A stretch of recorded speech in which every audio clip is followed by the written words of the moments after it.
You're watching or listening to This Is Truly News. You're watching or listening to This Is True Really News. And honest, we've made a living speaking words. I know it's hard to believe at times. And here's how stupid people had to be to hire us. I mean, really, people hired us. Mike Dime specifically. He's the one who put us together.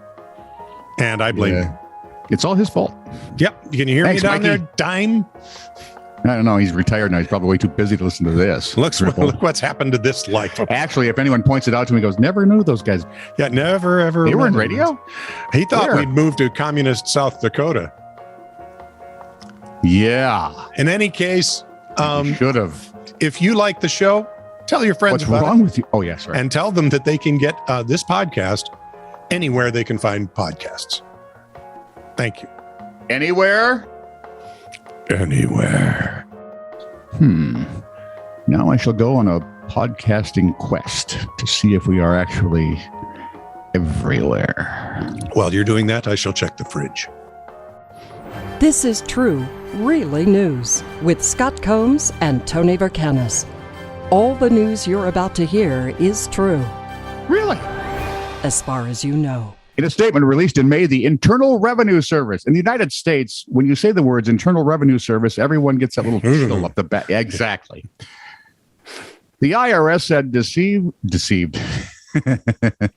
Well, they have once in a while. Freudian slip there. Said deceased individuals who received a government stimulus check will not be able to keep the money. And they said that with a straight face because, honestly, the IRS only has a straight face.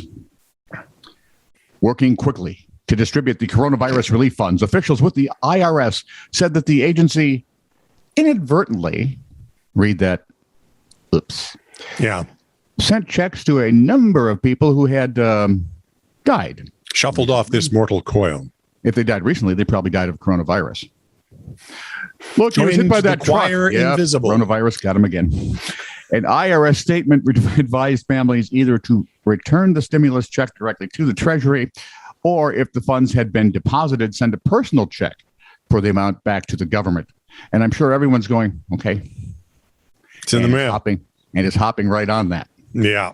Yes, now you're going to send a check to a government agency that shouldn't have been sent out through a government agency that can't do their job. What could possibly go wrong? So, here are some non-emergency calls. You ready? I'll be the judge of this. A drunk person called to report he was being harassed. Okay. Truth was he was being arrested for throwing pizza at people. Well, that could be... you should be shot, not arrested. There was a genuine 101 non-emergency police call to West Midlands Police from a man who called because his daughter was stuck in a new coat she had bought. I can remember doing that, though, getting stuck in the zipper and not being able to get out. Well, I mean, it was... I shall just stop right now. Everyone. You know, like the 10 or 12 people that watch or listen to this are going, that explains a lot. Lady tried to call an ambulance because she opened a Why he's got Velcro pants. The lady tried to call. Go ahead, let the listener understand. The lady tried to call an ambulance because she opened a package from Amazon and was afraid her kid would have a life-threatening allergic reaction. What? To the packing peanuts. Don't eat them. One guy. Of course, there are folks eating Tide Pods, so. Yeah, whatever. One guy called to ask how long to smoke a brisket. Well, I would light it on one end, and when you can't really hold it in your fingers anymore, put it out. A woman called to complain that her McDonald's triple thick milkshake wasn't in fact thick. But she appeared to be. Boy. Dorothy Parker, oddly with that story, could you imagine Dorothy Parker writing stuff about those stories? Oh, yes. Dorothy died in 1967. She was a very quick wit. Yes. But it was not until last year that her ashes found their final resting place. Really? Why? There's it's a weird story. Now, at a memorial ceremony at the Woodlawn Cemetery in the Bronx, her headstone was being unveiled at the family plot, where ashes of the writer, humorist, and civil rights supporter are buried. According to the New York Post, she was born in 1893 in New York. You can't hold that against her. Parker wrote poems, short stories, theater, and literary reviews, which, whether you saw the play or not, whether you read the story or not, her reviews were always worth reading. And the worst part is they were in things like Vogue, Vanity Fair, and The New Yorker, which people with any sort of semblance of a brain wouldn't read now. Did I say that out loud? Yeah, you said that thinking part again. Drat. She was, of course, famous for one-liners. The one everyone usually remembers is, the first thing I do in the morning is get up, brush my teeth, and sharpen my tongue.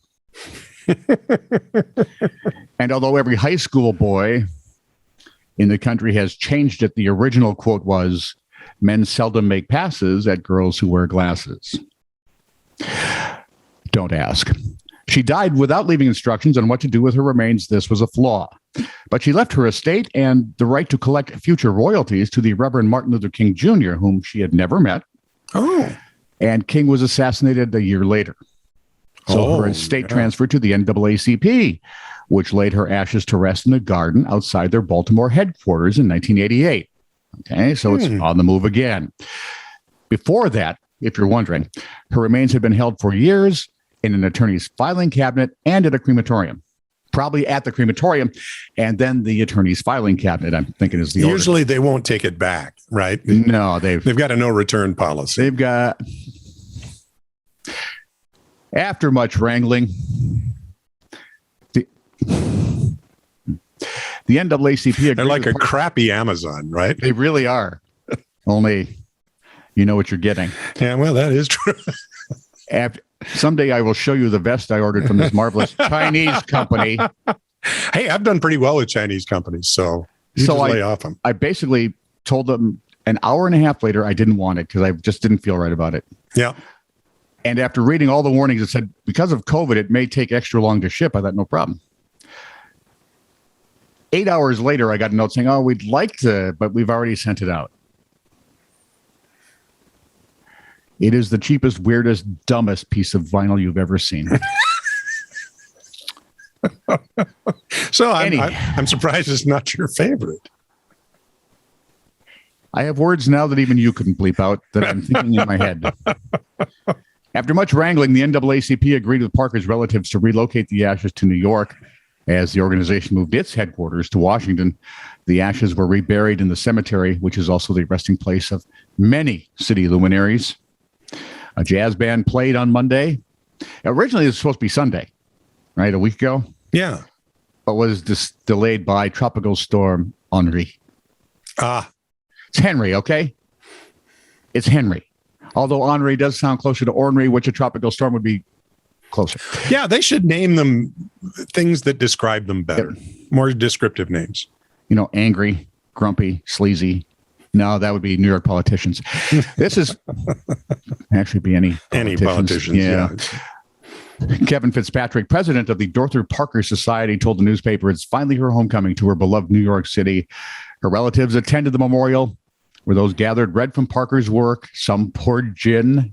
That was her beverage of choice, even for breakfast, from what I've heard. Yeep. Some poured a little gin on the grave, and the headstone was unveiled,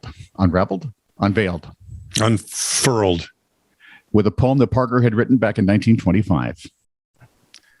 Leave for her a red young rose. Go your way and save your pity. She's happy, for she knows that her dust is pretty. Wow. She was spectacular. Yeah, she really was. So let's go from the sublime to icky.